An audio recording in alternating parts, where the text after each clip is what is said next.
नरेंद्र मोदी सुबह पहुंचे थे। उन्होंने अपने हाथों से न्यूज़ वर्ल्ड का उद्घाटन किया।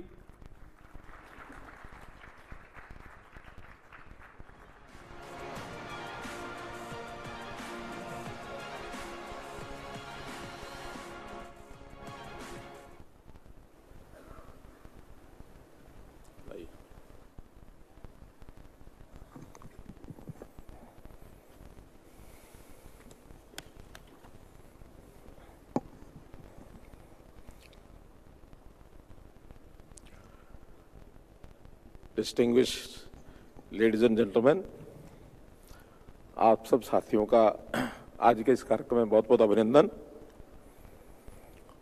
मित्रों, जैसा आज इस युग से हम निकल रहे हैं तो हर ओर इतिहास की भी लंबी चर्चा है और नेक्स्ट जनरेशन की लंबी चर्चा है। इतिहास हम कोई 100 साल का याद करता है, कोई 50 साल याद करता है, कोई 1947 से शुरू करता है। आज की चर्चा के संदर्भ में नेक्स्ट वर्षों की भी चर्चा होने लगी है। जैसा 2047 तक जब देश को 100 वर्ष हो जाएंगे आज़ादी के, तो हमारा संकल्प है कि हम इस देश को विकसित भारत बनाएंगे। और विकसित भारत की एक कल्पना अपने देश के प्रधानमंत्री श्री नरेंद्र मोदी जी की, कि आखिर दुनिया के साथ हम compete करके ऐसे स्थान पर क्यों ना पहुंचे कि भारतवर्ष अपना बेस्ट जो है वो दुनिया को दे सके। 2047 के बाद भी कुछ लोग चर्चा अगले 50 वर्ष की, अगले 100 वर्ष की, how the next world would be, how the next India would be. और वो जब सब करना है तो हमको पता है कि उसके लिए किसी देश की अर्थव्यवस्था मजबूत होगी तभी वो विकसित बनेगा। और अर्थव्यवस्था के लिए उद्योग आवश्यक है, उद्योगों के लिए पावर आवश्यक है, यानी एनर्जी। इसके बारे में आज हर किसी व्यक्ति की चिंता है, न केवल उद्योगों के लिए बल्कि व्यक्ति की मूलभूत आवश्यकताओं के लिए भी एनर्जी की बहुत बड़ी आवश्यकता ये पड़ने वाली है। तो उसमें हम जब नेक्स्ट की बात करते हैं तो एनर्जी नेक्स्ट, ये भी हमारा ध्येय है कि आज के आगे हम कितना बढ़ेंगे, इसकी कल्पना योजना ये की जा सकती है। मित्रों, इस प्रतिष्ठित सभा को संबोधित करते हुए मुझे बहुत खुशी हो रही है कि हम भारत के एनर्जी ट्रांजिशन में जिस मोड़ पर आज आए हैं उसकी चर्चा आज हम करेंगे। हमको भारत के भविष्य को आकार देने के लिए आज जो विकल्प हमारे सामने हैं एनर्जी के, उसमें से कुछ चुनना होगा। मित्रों, वर्ल्ड बैंक ने पुष्टि की है कि अगले 2 वर्षों में हमारी जो जीडीपी है वो लगातार 6.7% तक ये आगे चलेगी। तेजी से बढ़ती हुई हमारी अर्थव्यवस्था दुनिया को भी हैरान करने वाली है कि भारतवर्ष इस तेजी से आगे बढ़ रहा है। मित्रों, इस वृद्धि को बनाए रखने के लिए मजबूत और डाइवर्सिफाइड पावर मिक्स, इसका हमको उपयोग करना होगा। भारत का ऊर्जा क्षेत्र एक ऐतिहासिक परिवर्तन, एक हिस्टोरिकल चेंज इस दौर से गुजर रहा है। हम 2014 से जो पावर की हमारी स्थापित क्षमता थी उसको बढ़ाकर जो 269 गीगावाट थी आज 466 गीगावाट है, अर्थात 87% इसमें वृद्धि हुई है पिछले 10 वर्षों के अंदर।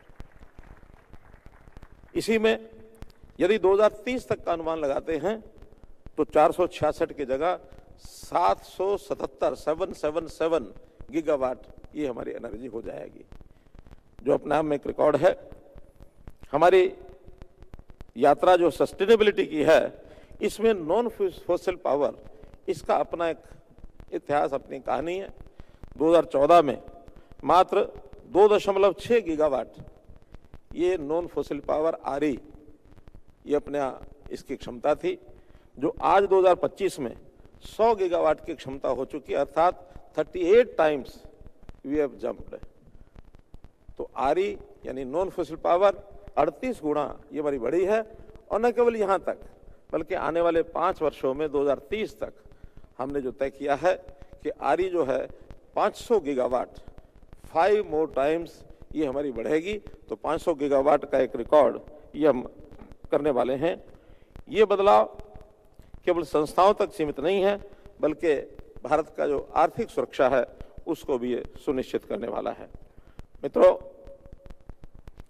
हम लोग जब सोलर टैरिफ की बात करते हैं तो 2010 में, चूंकि ये टेक्नोलॉजी नई थी, उस समय 10 रुपये 95 पैसे प्रति यूनिट ये आरी यानी सोलर पावर ये हमको खर्च आता था। और आज हमारे वैज्ञानिकों ने, हमारे शोधकर्ताओं ने, हमारे इंडस्ट्री ने उसमें इतनी प्रगति की है कि अब मात्र 2 रुपये 60 पैसे तक ये जो पावर आपको मिलने लगी है, इतनी गिरावट आई है, जो हमारे अर्थव्यवस्था को और मजबूत करेगा। ये एक नीतिगत प्रभावशीलता और तकनीकी प्रगति इसका भी परिणाम है। सौर ऊर्जा को और आगे बढ़ाने के लिए सरकार ने साहसिक जो पहल की है उसमें कुछ बातें शामिल हैं, जैसा ultra mega renewable energy park, बड़े पैमाने की परियोजनाओं, उनको भूमि और ट्रांसमिशन बुनियादी ढांचों को सुनिश्चित किया है बड़े प्रोजेक्ट्स के लिए। इसी प्रकार नवीकरणीय ऊर्जा परियोजनाओं के लिए 50 गीगावाट वार्षिक बिडिंग ट्रेजेक्ट्री से निवेशकों के विश्वास को और हमने सुदृढ़ किया है। इंटरस्टेट ट्रांसमिशन चार्जेस, इसमें छूट दी गई है और इस छूट से नवीकरणीय ऊर्जा को और अधिक लागत प्रतिस्पर्धी, मोर कॉम्पिटिटिव ये बनाना है। भारत में पहले से ही दुनिया के 2 सबसे बड़े सौर पार्क हैं। सबसे पहला भादला 2245 मेगावाट, ये एक बड़ा प्रोजेक्ट जो दुनिया का सबसे बड़ा प्रोजेक्ट है।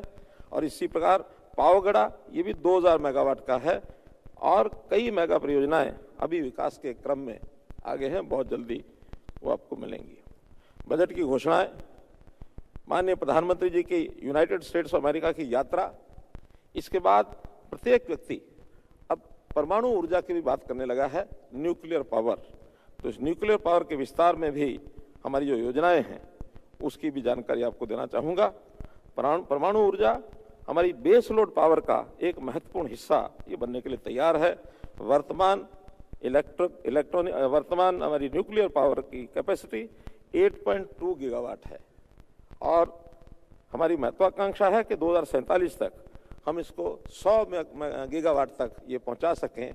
इस प्रकार से हम न्यूक्लियर पावर में आगे बढ़ने के लिए तैयार हैं।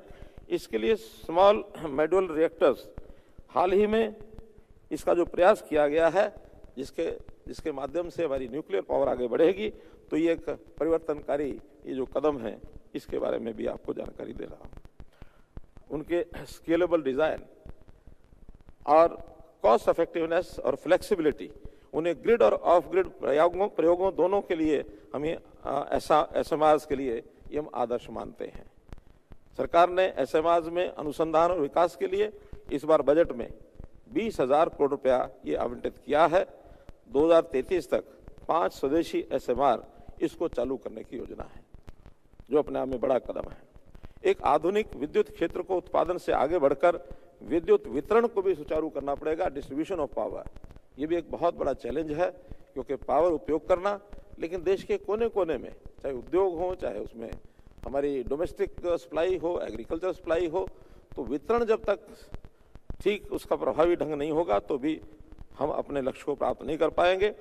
ऐतिहासिक रूप से भारत के डिस्कॉम्स को वित्तीय चुनौतियों का सामना ये करना पड़ा, लेकिन रणनीतिक सुधारों के माध्यम से हम बुनियादी ढांचे, दक्षता और व्यवहार्यता में सुधार कर रहे हैं। RDSS इस प्रयास का नेतृत्व कर रही है। ट्रांसमिशन नुकसान को कम करने, चोरी का पता लगाने और बिजली की गुणवत्ता बढ़ाने के लिए AI अर्थात आर्टिफिशियल इंटेलिजेंस, मशीन लर्निंग और स्मार्ट मीटर लाभ उठा रहे हैं। हमारे अपने देश में जो हमारे TND लॉसेज हैं, ATS लॉसेज, इन लॉसेज को हमने कम किया है। एक समय था कि देश के ये लॉसेज 25% के पैरामीटर पर थे, जो आज घट करके 16% हो गए हैं। बहुत प्रदेश ऐसे हैं जिन्होंने इसको 10-11% पर भी लेकर के आए हैं। एक अच्छी वितरण व्यवस्था बिना घाटे के काम करने वाला आगे बढ़ रहा है। स्मार्ट मीटर और इंटरनेट ऑफ थिंग्स की मदद से बिजली की खपत को ट्रैक और ऑप्टिमाइज ये किया जा रहा है। पावरथॉन जैसी पहल डिमांड फोरकास्टिंग, एसेट मैनेजमेंट और रीन्यूएबल एनर्जी इंटीग्रेशन के लिए आर्टिफिशियल इंटेलिजेंस संचालित समाधानों की ओर ये बढ़ावा दे रही है। भविष्य में ऑटोनोमस एनर्जी ट्रेडिंग को आर्टिफिशियल इंटेलिजेंस ये उसको सक्षम करेगा, जहां उत्पादक और उपभोक्ता रियल टाइम में बिजली का व्यापार ये कर सकेंगे। ट्रांसफार्मर हेल्थ मॉनिटरिंग ये भी बहुत आवश्यक है। IoT आधारित स्विच गियर मैनेजमेंट और ड्रोन आधारित एसेट इंस्पेक्शन हमारे डिस्ट्रीब्यूशन नेटवर्क को और मजबूत करने के लिए सक्रिय रूप से तैनात किए जा रहे हैं। सुपर कंडक्टिंग विद्युत लाइनों का उपयोग करके ट्रांसमिशन लॉस को बचाया जा रहा है। नए ईंधन जो परंपरागत ईंधन है हमारे, इसके अलावा भारत का ऊर्जा परिवर्तन भी भविष्य के ईंधनों से प्रेरित होगा। ग्रीन हाइड्रोजन का उपयोग उद्योगों और मोबिलिटी सॉल्यूशंस में किया जाएगा। सिंथेटिक फ्यूल और बायोफ्यूल भविष्य में पेट्रोलियम आधारित उत्पादों की जगह ये ले सकेंगे। इसी प्रकार एक प्रयोग रूफटॉप सोलर एनर्जी जो भारतीय परिवारों को सशक्त बनाएगा। फरवरी 2024 में प्रधानमंत्री जी ने शुरू की PM सूर्य घर मुफ्त बिजली योजना। इस योजना को घरेलू उद्योग खपत में क्रांतिकारी बदलाव लाने की दिशा में गिना जाता है। 75,000 करोड़ रुपए के आवंटित किए जाने के साथ ये पहल परिवारों को सोलर रूफटॉप स्थापित करने के लिए पर्याप्त सब्सिडी प्रदान करती है, जिससे उन्हें भुगतान या कम लागत वाली बिजली उत्पन्न करने में मदद मिलती है। पहले से ही 9 लाख से अधिक परिवारों में सोलर रूफटॉप को ये अपनाया है, जिसमें लगभग आधे को नेट मीटरिंग व्यवस्था के तहत शून्य बिजली बिल इसके साथ जोड़ा गया है। इस योजना का उद्देश्य ऊर्जा को अपनाने में और तेजी लाना है और करोड़ों भारतीयों के लिए ऊर्जा स्वतंत्रता को वास्तविकता उनके लिए ये सिद्ध होगी, ऐसा मानना है। इलेक्ट्रिक व्हीकल EV क्रांति, जैसे जैसे भारत इलेक्ट्रिकल मोबिलिटी की ओर बढ़ रहा है, बिजली क्षेत्र बढ़ती मांग को पूरा करने के लिए तैयार है। 2031-32 तक इलेक्ट्रिक वाहन ये 63,000 बिलियन यूनिट बिजली की मांग को बढ़ाएगा, जो कि हमारी कैपेसिटी एडिशन के माध्यम से आसानी से उसको हम पूरा कर सकेंगे। सरकार ने इस दिशा में कुछ सक्रिय कदम उठाए हैं, जैसे स्टैंडर्डाइजेशन एंड एक्सेसिबिलिटी सुनिश्चित करने के लिए EV चार्जिंग इंफ्रास्ट्रक्चर गाइडलाइंस 2024 ये हमने जारी की है। बढ़ते हुए EV इकोसिस्टम का समर्थन करने के लिए 2030 तक 1 लाख चार्जिंग स्टेशंस इसका लक्ष्य हमने रखा है। ये लक्ष्य हम पूरा करेंगे 2030 तक। क्लीन टेक मैन्युफैक्चरिंग को प्रोत्साहित करना तथा EV बैटरी को और घटकों के घरेलू उत्पादन को मजबूत करना है। मित्रों, आगे की राह ये हमारी बड़ी महत्वाकांक्षी राह है। भारत इसके लिए तैयार है। हमारी ऊर्जा नीतियां एक आत्मनिर्भर और टिकाऊ भविष्य को आकार दे रही हैं। हम केवल क्षमता का विस्तार नहीं कर रहे, केवल हम कैपेसिटी बढ़ा रहे ऐसा नहीं है, बल्कि हम ऊर्जा का उत्पादन, वितरण और उपयोग कैसे किया जाता है, इसमें भी बहुत बड़ा बदलाव हम कर रहे हैं। उद्योग, शिक्षाविदों और नीति निर्माताओं के बीच निरंतर सहयोग के साथ भारत नवीकरणीय ऊर्जा, परमाणु नवाचार और स्वच्छ तकनीकी के एक वैश्विक नेता के रूप में उभरेगा। आइए हम सब साथ मिलकर भारत के भविष्य को और मजबूत करें, इस क्षेत्र में अपना योगदान दें। आपका बहुत बहुत धन्यवाद, बहुत बहुत आभार।